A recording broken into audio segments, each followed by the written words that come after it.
Okay, guys, listen up. Our next score is gonna be our biggest yet. Nice.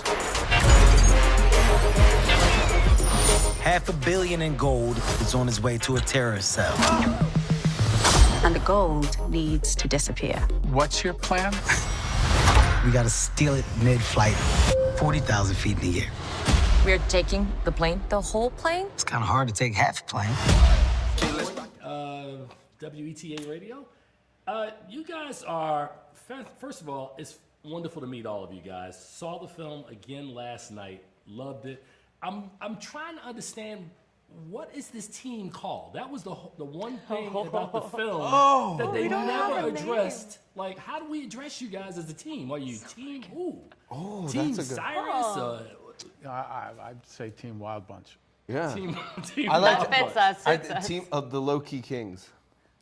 Low-key Kings. The low-key kings. So my immediate impression after watching the film both times is that it sounds like this is, or it feels like it's the beginning of a franchise for you guys, because I want more of the story of what's the next heist for you guys.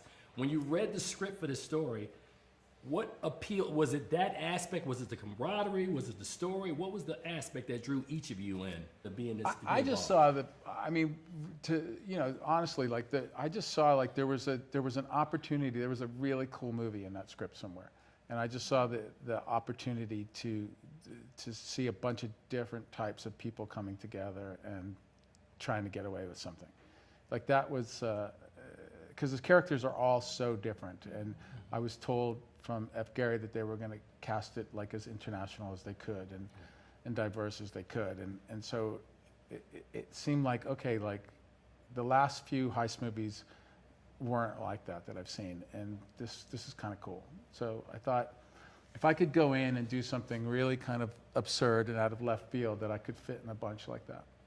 What about you guys? Yeah, oh man. So let's start. F. Gary Gray, Vincent D'Onofrio, Kevin Hart, Jean Reno, dude, traveling around the world, Netflix. Yeah, okay, sounds good.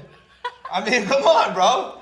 Like that's like. I felt the same way. I'm in. I was a huge fan of Italian Job when it first came out, and it's directed by F. Gary Gray, so I was like, I got the role. Yeah. Of course, I'm flying out to Belfast in like a week. Right. So I'm very happy to be part of such a great crew. So to Vince's point, the one thing that I think stood out when I watched it, which was different from a lot of heist films I saw, was the heist on an airliner. Mm-hmm. So that was actually really different. I went in wanting to see how that would be executed. I thought it was executed quite well. How did you guys feel? Like you talked about, it was something you weren't really familiar with and it was different. Was that different for you as well?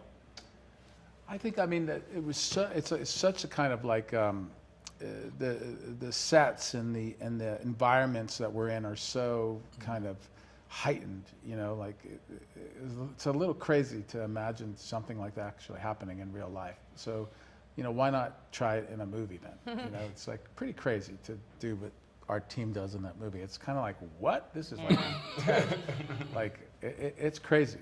So yeah, I think you're right. I think it is extraordinary to see a plane heist. I think it's also extraordinary to see it take over a large group of people be involved in a heist like that, and in so many different countries, and it was very different, I thought. I love the as you talked about earlier, the individuality of each person on the team, the manic energy of this man right here. I thought he was the character. He was my spirit animal when I watched the film, so I love his character. But thanks, I think they're telling me to wrap. This film comes out early January in 2024. Yeah. Can't wait for audiences to experience a little lift. Yeah, aww. That's good, man. That's you guys, man. But thank you. Continued success to all of you. Thanks. Thank you so much. So